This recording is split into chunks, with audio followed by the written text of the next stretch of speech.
Buen día, mi compañera y yo les estaremos hablando sobre la bacteria Mycobacterium tuberculosis. Bien, en el caso clínico tenemos a un masculino de 45 años, originario de Sudáfrica, que acude a consulta de urgencias por tos con sangre y sudoración nocturna. Refiere que desde hace 3 semanas presenta malestar general, tos productiva y pérdida de peso de 8 kilogramos, agregándose hoy esputo hemoptóico. En la exploración física tenemos temperatura de 38,2 centígrados y en la auscultación estertores crepitantes en lóbulos superiores. En los exámenes que se le pidieron se encuentra que la prueba cutánea con tuberculina salió positiva, que la radiografía de tórax mostró cavitaciones y que la microscopía de esputo con tinción de Ziel-Nielsen reveló bacilos ácido alcohol resistentes. ¿Cuáles son algunos de estos datos importantes o de alerta que deberíamos de tomar en cuenta para sospechar de Mycobacterium tuberculosis? Primero que nada es este masculino de 45 años originado de Sudáfrica, puesto que este país, junto con otros que veremos más adelante, son países en donde la incidencia de tuberculosis por Mycobacterium es muy alta. Tenemos también que el paciente llegó con tos con sangre y sudoración nocturna, malestar general, tos productiva y pérdida de peso de 8 kilogramos. Este último siendo un dato muy importante, pues el perder esta cantidad de peso sin estar en dieta o sin querer, pues nos llega a indicar que se trata de una enfermedad sistémica. Este último signo de la pérdida de peso, junto con la sudoración nocturna y la tos con sangre, nos hablan de los clásicos síntomas B, que son signos característicos de Mycobacterium tuberculosis. Además de esto, tenemos el esputo hemoptóico, que es tos con sangre, que nos indica que pues hay una destrucción del tejido pulmonar. Ahora bien, en la exploración física tenemos esta temperatura de los 38,2 centígrados que nos indica este estado febril, pues una temperatura normal oscila entre los 35,5 centígrados a los 37,5. Entonces esta temperatura se encuentra superior a lo normal. En la auscultación encontramos también estertores crepitantes en los lóbulos superiores, que son estos ruidos respiratorios como si fueran burbujas, que nos indican que hay líquido o secreciones en los alvéolos, o sea que el parénquima pulmonar está afectado. Ahora, para confirmar, se estuvieron pidiendo exámenes como lo fue la prueba cutánea con tuberculina que salió positiva, que nos indica que el paciente estuvo en contacto con Mycobacterium tuberculosis. En la radiografía de tórax se mostraban cavitaciones que básicamente son como hoyos en los pulmones, es en donde la infección estuvo destruyendo el tejido. Y por último tenemos que en la microscopía de esputo con tinción de Ziel-Nielsen se revelaron bacilos ácido alcohol resistentes, que este término significa que la bacteria, por las características de su pared celular, no se llegan a decolorar con el ácido alcohol y además se tiñen de rojo, confirmándonos que estamos frente a una micobacteria. Bien, Mycobacterium tuberculosis es un bacilo ácido alcohol resistente, como ya vimos, debido a que su pared celular está hecha de lípidos, como son el ácido micólico, permitiendo sobrevivir a la decoloración por ácido, por lo que puede ser teñida con Ziel-Nielsen. Además, este es un patógeno intracelular, lo que le permite replicarse dentro de los macrófagos alveolares, específicamente en el lóbulo medio inferior, y que la infección crónica suceda en el lóbulo superior. Y también tenemos que esta es una bacteria de crecimiento lento, em, por lo que estas 3 semanas de evolución, pues nos llegan, del caso clínico, nos llegan a indicar que es una infección por Mycobacterium tuberculosis. En cuanto a la epidemiología, el único reservorio conocido es el ser humano. La transmisión es en contacto estrecho de persona a otra mediante la inhalación de aerosoles infecciosos que llegan hasta los alvéolos por su pequeño tamaño. La prevalencia a nivel mundial de Mycobacterium tuberculosis es del 25% y en 2016 se detectaron 10,4 millones de casos nuevos y 1,6 millones de fallecidos, siendo la tuberculosis la principal causa de muerte en el mundo en ese año. Como ya había mencionado, algunas regiones con más incidencia llegan a ser los países de India, Pakistán, Sudáfrica y China, en donde se registraron 9.272 casos en 2016. Y también tenemos algunos grupos de riesgo, como lo son los pacientes con VIH, sin techo, alcohólicos, drogadictos y reclusos, pero estos no presentan síntomas. Hablando de los diagnósticos diferenciales, tenemos distintas bacterias con las que podríamos llegar a confundir la sintomatología, iniciando con Streptococcus pneumoniae, debido a que esta bacteria también se presenta con fiebre y tos con esputo.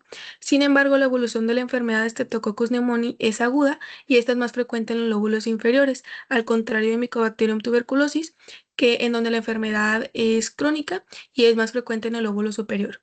Además de esto, Streptococcus pneumoniae da fiebre alta de los 39 a los 41 centígrados y Mycobacterium tuberculosis llega apenas a estar en un estado febril.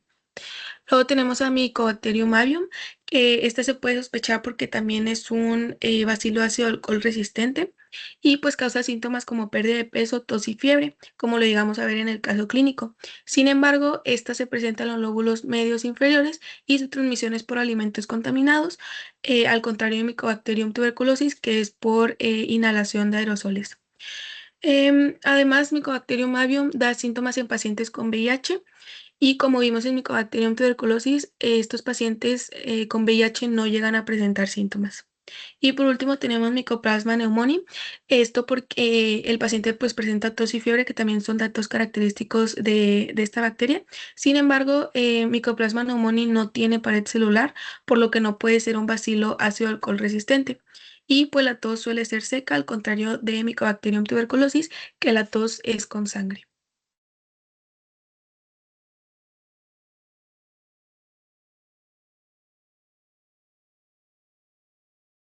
Bueno, ahora pasaremos a la patogenia e inmunidad.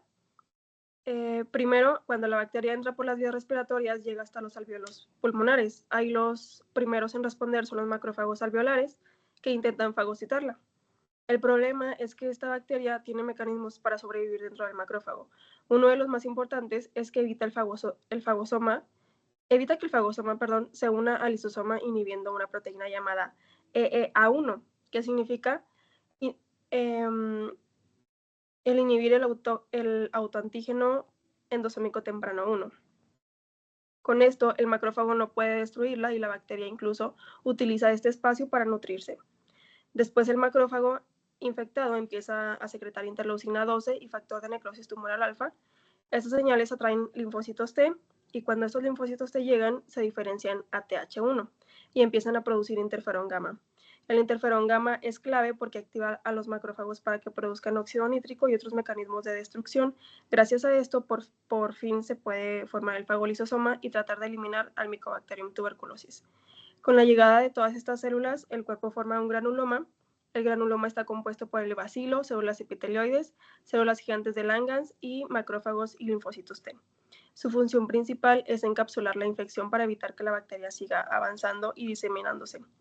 En el centro de este granuloma se puede formar necrosis gaseosa, que es básicamente una zona de muerte celular causada por la intensa respuesta inmunológica.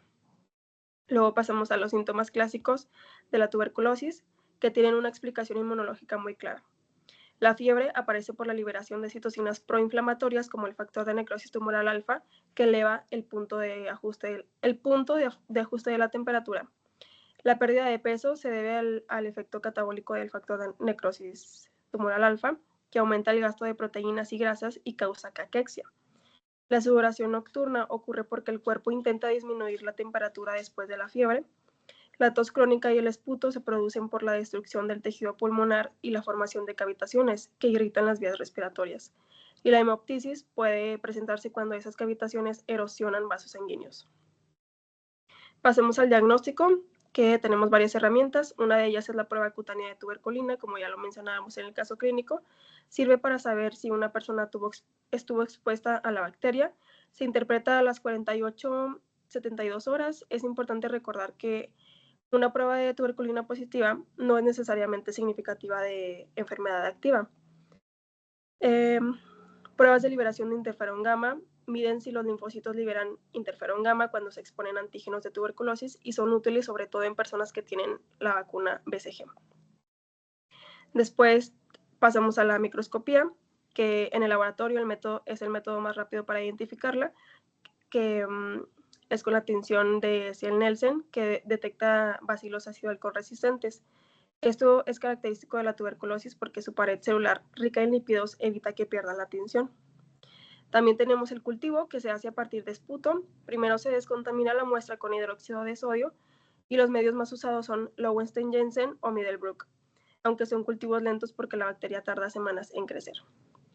Y para la prevención, pues el método más importante es la vacuna BCG, que se administra principalmente a recién nacidos y niños de zonas donde la tuberculosis es frecuente. Además, en una casa donde hay un paciente con tuberculosis, es importante aislarlo en una habitación ventilada y usar cubrebocas para reducir el contagio. Y esto sería todo. Gracias.